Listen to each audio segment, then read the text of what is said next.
Getting around. It takes walking, driving, taking trains, buses, taxis, you name it. We began this trip in London. We arrived in the morning and planned on taking a train north at 10 p.m. A long, hot layover, but we certainly made the best of it.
From London, we continued our pilgrimage to Iona, our first stop in Scotland.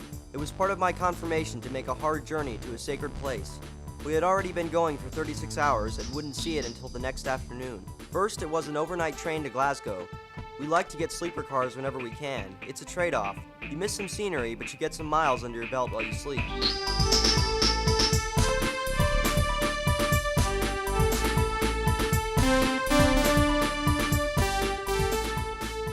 In Glasgow, we went from one station to another and prepared to head to Oban.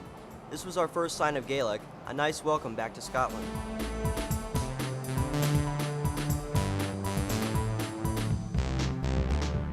The train over the mountains and to the coast was particularly nice in the morning, wildflowers putting an impressionist touch of color out the window.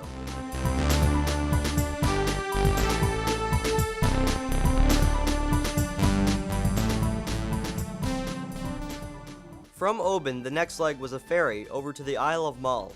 The ferry system in Scotland is very well run, it seems.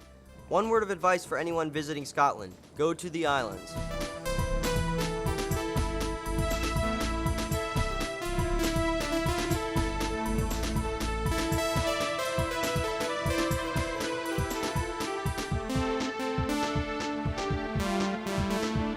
Scenes like these make it easy to get into the feel of the region's history.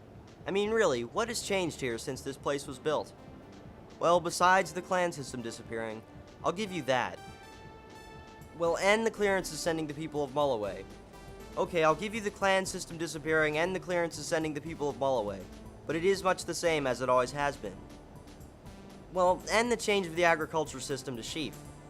Okay, I'll give you the clan system disappearing, the clearances sending the people of Mull away, and the change of the agriculture system to sheep.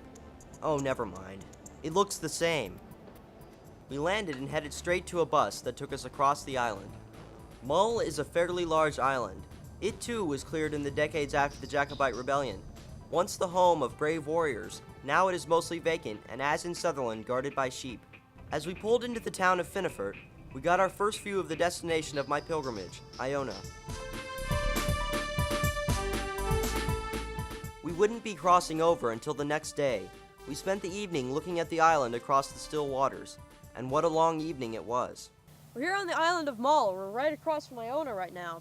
It's 8 o'clock and the sun has been in the same place it's been in since 5. It's really strange. I think it's because in the summer the Earth's axis is tilted towards the sun, and we're so far north that it never seems to set.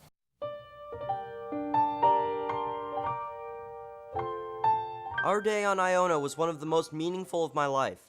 Remember, the ancients called it a thin place, between this world and the next.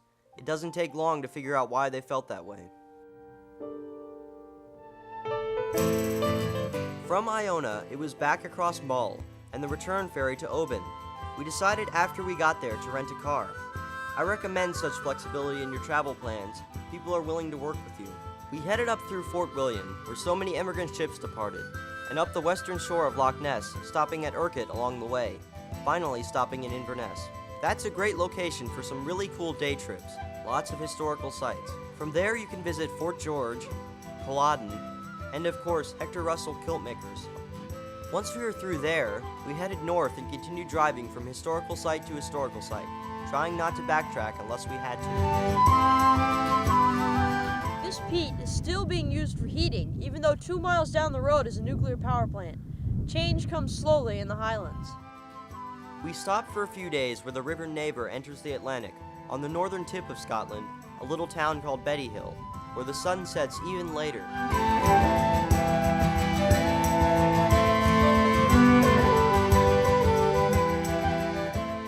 I decided that we should check out the Western Islands and completely change our plans, so we headed west. Man, were we glad that we did. This gives you an idea of what driving is like up here. One-lane roads with wider spots for passing. This is what you have to do. You have to pull over. Let the Mercedes go by, because they never pull over on the passing lanes. Okay, that's it. And then you let them go, and then you go. That's the way it works. Now we were getting into some Highland scenery. Western Sutherland is amazing. We got a very good road atlas. If you want to see the out-of-the-way spots, you have to get a good map.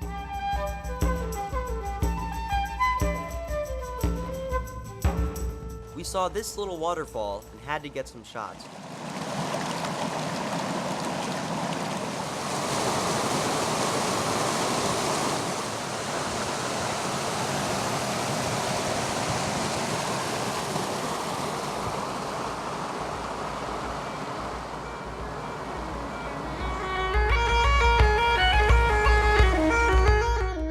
Then it was on to the islands.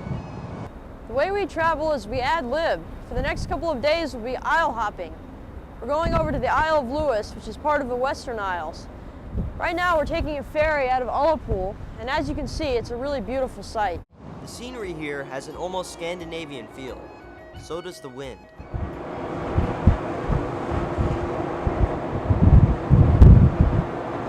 I guess they get some wind here. Driving, taking ferries, it's very easy and you can really get around. You can also stop when you see something interesting, like the farmers loading their sheep. You can't get this on a tour bus or on a train. That same day we saw the Black House at Arnold and the Standing Stones at Callanish. On the islands, the second language is English, while the first language is Gaelic, or as they say out here, Gaelic. The next day, we were on our way to Skye from the backside. You get a good look at the remnants of the island's volcanic origins. At least that's what a geologist pointed out to me on the ferry. Skye is a big tourist destination. We had a good time on yet another beautiful day in Portree. There are a lot of people milling about, shopping for wool, taking in the sun, and having ice cream. Most of the island, though, is not so crowded. We decided to try another ad-lib idea to get off the beaten path.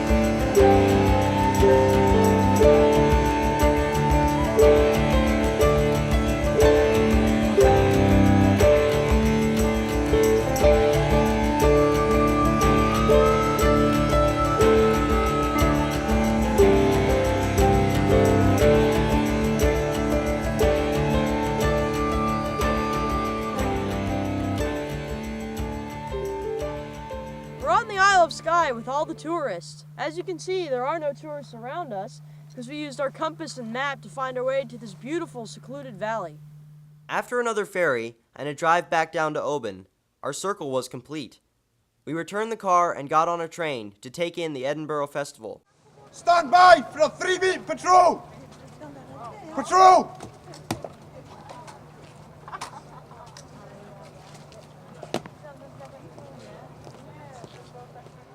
The city was packed, and we walked for hours checking it out. One of the main attractions for the visitors, the pipers who play for tips on the street, playing the tunes of our ancestors, once banned, but now we're back.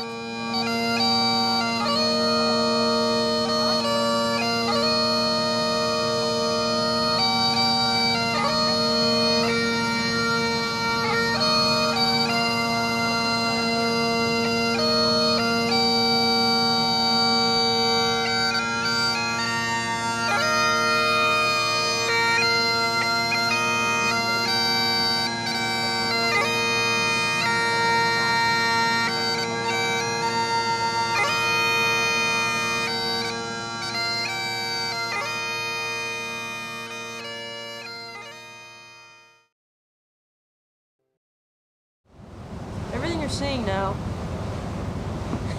including her, is fake.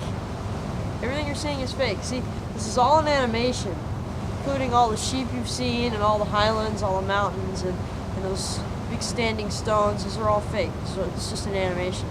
And, you know, that's what you can do with an iMac. It's really cool. Some good software, a nice computer. You can make Scotland. You see, we couldn't afford to go on the trip, so we decided just to stay at home and make an animation and see if people believed us. See, this boat is real, but everything behind it isn't. Most of this boat is real. See, the flag and everything, that's all fake. And so are most of the people. There's a couple real people on the boat, on the set, but otherwise, it's all fake.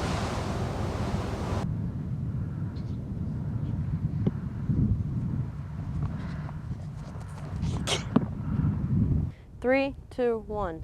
This is Strathnaver in Sutherland, Scotland.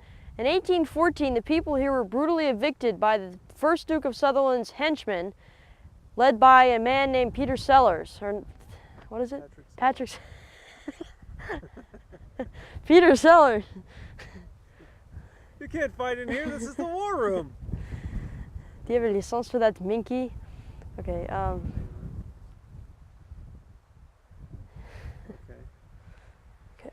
Good, go ahead. The great thing about Scotland is it's always very sunny, crystal clear, blue skies. It's always like this here. I love this.